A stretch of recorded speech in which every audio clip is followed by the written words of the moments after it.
Tricolor, Editora Terra está no ar, o seu Resenha Express, a sua resenha de todos os dias. Eu sou o Quintela e você está no canal Resenha Tricolor 1902, o canal que não quer ser a sua voz, mas que quer dar voz a você, torcedor tricolor. Fica aí, só está começando o seu Resenha Express.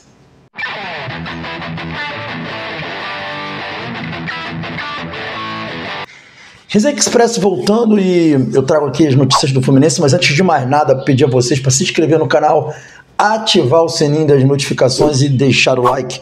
Fazendo isso, você diz ao YouTube que esse conteúdo é legal, ajuda a gente a distribuir esse conteúdo a mais pessoas. Então fica aí esse pedido do pacote youtubístico e pedir também a galera para que tá aí para não se esquecer do hype nesse vídeo. O hype pega esse vídeo, faz esse vídeo chegar a mais pessoas. Então, poxa, o hype de vocês é muito importante. Não esqueça de deixar o hype, beleza, galera? Vamos lá. Vamos falar de Fluminense. A gente tem informações importantes aí sobre o Flu. E a gente começa aqui falando sobre as dúvidas do Zubeldia, tá bom? Então, galera, o Fluminense tem um jogo decisivo contra o Bahia, que só depende dele para se classificar diretamente para a Libertadores, mesmo tendo ainda os jogos da Copa do Brasil. Só que o técnico Luiz Zubeldia tem apenas uma dúvida para esse jogo decisivo contra o Bahia. Qual é essa dúvida? Ontem eu tive a informação de que o Zubeldia avalia a possibilidade de começar o jogo com John Kennedy. Mesmo a gente, sendo possível ver ele praticamente muito convicto com a titularidade do Everaldo, tendo visto que o Everaldo ajuda o time, né, a parte defensiva, é um jogador que taticamente é muito importante. O técnico Luiz Zubeldia está convicto de que o Everaldo sofreria uma grande pressão da torcida do Fluminense no jogo, né, uma pressão de crítica pesada. Então, por conta de querer preservar o jogador, pode ser que ele entre com o John Kennedy. A gente já tinha visto isso em outras oportunidades, ele acabar começando o jogo com um jogador que estava vivendo um momento melhor do que o outro. A mesma coisa no caso do Soteldo. O Soteldo praticamente não jogava jogo no Rio de Janeiro, ele só jogava jogo fora do Rio de Janeiro. Então agora, talvez no Maracanã, por exemplo, o Soteldo, ele não tem nenhum problema de começar o jogo com o Soteldo, pelo que o Soteldo conseguiu fazer no último jogo, fazendo 2 gols, sendo importante. Então, ele fez muito isso com o Soteldo, e nesse momento ele vê como talvez necessário fazer isso com o Everaldo também, pela pressão da torcida do Fluminense em cima do Everaldo. Ele sabe que as críticas estão sendo muito pesadas, que o jogador está sendo muito rejeitado. Então, há sim grande possibilidade do John Kennedy começar o jogo ao invés do Everaldo para essa partida contra o Bahia, mas só vamos saber disso uma hora antes do jogo. Seria a única dúvida. No mais, é o mesmo time que a gente está acostumado: Fábio, Samuel Xavier, Thiago Silva, Freitas e René, Hércules, Martinelli e Lúcio, Canóbio, Serna. E aí sim a dúvida entre Everaldo e John Kennedy. Talvez amanhã a gente consiga ter uma ideia melhor ou mais informações, né, a respeito disso. Dito isso, galera, vamos para a nossa próxima informação aqui que a gente traz para você. O Mário Bittencourt, como eu já falei aqui, trouxe para vocês, ele será o executivo de futebol do Fluminense, do clube, né? Se virar SAF, vai ser CEO. E, na verdade, o que tem parecido para muita gente, para mim também está muito claro, é que, finalmente, o Mário está conseguindo ensaiar ali o seu euriquismo. O que é euriquismo? Né? Para quem não sabe, durante muito tempo, nos anos 90, o Eurico Miranda foi o executivo, o gerente de futebol e vice de futebol, vice-presidente do Vasco. Foi tudo isso, ele acumulou todas essas funções enquanto vice-presidente do Vasco. O Vasco tinha um presidente que era o Antônio Soares Calçada e o Eurico era o vice.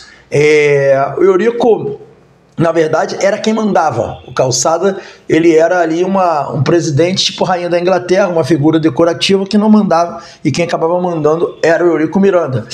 Com essa ascensão do Matheus Montenegro como presidente, porque não daria para o Mário concorrer ao 3º mandato, se configura muito claramente que o Mário Bittencourt vai ser o cara que manda e o Matheus Montenegro vai ser o presidente decorativo.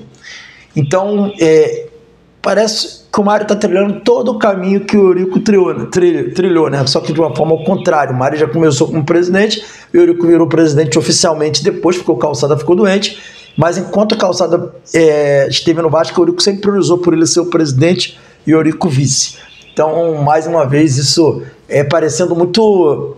tendo uma analogia muito grande. Para quem sabe, o Mário já falou que admira o Eurico Miranda enquanto dirigente. Só está faltando o Mário agora aprender como o Eurico ter a defesa institucional, que é uma coisa que ele não tem, né? Enfim, mas tudo indica aí os caminhos parecidos que estão sendo trilhados entre Eurico e Mário Bittencourt, traçando aí esse paralelo. Dando sequência, galera, a gente vai falar sobre o La Vega aqui. Nesse final de ano, né, eu venho tentando maiores informações a respeito de La Vega e Lescano sobre possível saída. Ontem teve uma ocorrência importante sobre o Lescano, que a gente vai falar já já. Mas sobre o La Vega, o que eu consegui de informação até agora sobre o futuro do La Vega? Galera, o La Vega, embora não jogue, não tenha muitas oportunidades, na verdade não tem oportunidade nenhuma, né? Ele é um jogador que o Fluminense deposita muita expectativa no futuro dele, tá? Como um jogador que poderá ser bastante útil ao Fluminense, bastante importante ao Fluminense. Então o Fluminense vem trabalhando esse atleta de uma forma muito específica, né? Ele vem treinando e treinando muito, como o próprio Zubeldia já falou, como lateral esquerdo, como ponta esquerda, inclusive, mais aberto do que como ele jogava quando ele veio para o Fluminense. Então ele está sendo, vamos dizer assim, passando por um processo de adaptação para que se melhore alguns fundamentos também. Então vai ser muito... O Fluminense não tem o interesse de negociar o La Vega. Pode acontecer, de repente sim, um empréstimo, alguma coisa, mas o Fluminense não pensa nisso. O Fluminense não pensa em fazer negócio com o La Vega agora. O Fluminense pensa em utilizar o La Vega em 2026. Então, assim, já no Campeonato Carioca, a gente vai ver o La Vega com bastante frequência jogando. Então, há um plano para que o La Vega seja importante para o Fluminense no ano de 2026, jogue mais, seja um jogador mais útil para o Fluminense no ano de 2026. Então, o Fluminense não pensa em negociar o La Vega. Isso é um ponto. Agora, para fechar o Resenha Express sobre o Lescano, ontem uma rádio paraguaia, né, debateu a situação do Lescano e a possibilidade do Lescano ir para algum time paraguaio. Lescano, eu vou botar já aqui na tela a fala da equipe da rádio, mas o Lescano é um jogador que, diferente do La Vega, o Fluminense já pensa em negociar na próxima temporada. Então, o Lescano pode já no início do ano que vem ser emprestado a algum clube. Mas vamos ver o que o pessoal da Rádio Paraguaia falou sobre o Lescano. Bota aí, produção. Bueno, otra información que Rubén Lescano deja Fluminense. Rubén Lescano deja Fluminense. Sí, Jugó muy poco. Me parece que es lo mejor para él, ¿verdad? Comenzar a salir a tener minutos en otro equipo, ¿verdad? Alguna vez se especuló que podría volver hasta el fútbol paraguayo, ¿verdad? Y él estaba de Libertad, ¿se fue? En Libertad, sí. Pero que podía volver aquí a Cerro, por ejemplo, se había hablado. Pero habrá que ver si hay otro equipo allí en Brasil o algún otro equipo que lo quiera, ¿verdad? Tá vendo aí, galera? Falaram sobre o Cerro Porteño, seu futuro, né? O destino do jogador ser o Cerro Porteño, a possibilidade de ser o Cerro Porteño. Então, assim, lá no Paraguai já se fala realmente da saída dele do Fluminense, embora também eles abram a possibilidade do jogador ser emprestado para clubes brasileiros, não só para clubes paraguaios, mas que eles já dão praticamente como certo a saída do Lescano. Então, há pouco tempo atrás, eu tive contato com um familiar do Lescano, que no primeiro contato que eu tive, disse que o jogador estava treinando, estava um pouco chateado sim de não jogar, mas não estava deixando isso abater o dia a dia dele, enfim. Já no segundo contato que eu tive com esse familiar disse a mim outra coisa. Disse que ele estava um pouco frustrado porque não estava jogando, que isso estava causando nele um pouco de tristeza, né, e que o jogador via com bons olhos uma possível saída do clube, tá? Por último, saiu uma notícia do pai dele, né, aí foi o pai dele conversando com jornalistas, dizendo que o jogador pretendia lutar por vaga dentro do Fluminense e que estava motivado. Então, são várias informações. A última informação que eu tive que eu trouxe para você foi aquela que eu falei mesmo. Mas o que aconteceu aí no que falou a Rádio Paraguaia já dá a entender que o jogador está de saída, né? O jogador está de saída. Então, assim, diferente do La Vega, parece que o Fluminense não tem um plano, não pensa no Lescano para a temporada 26.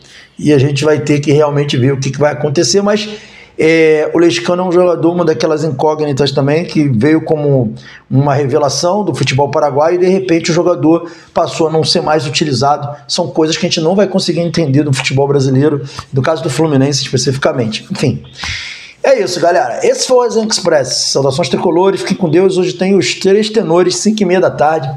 Saudações tricolores. Valeu, galera.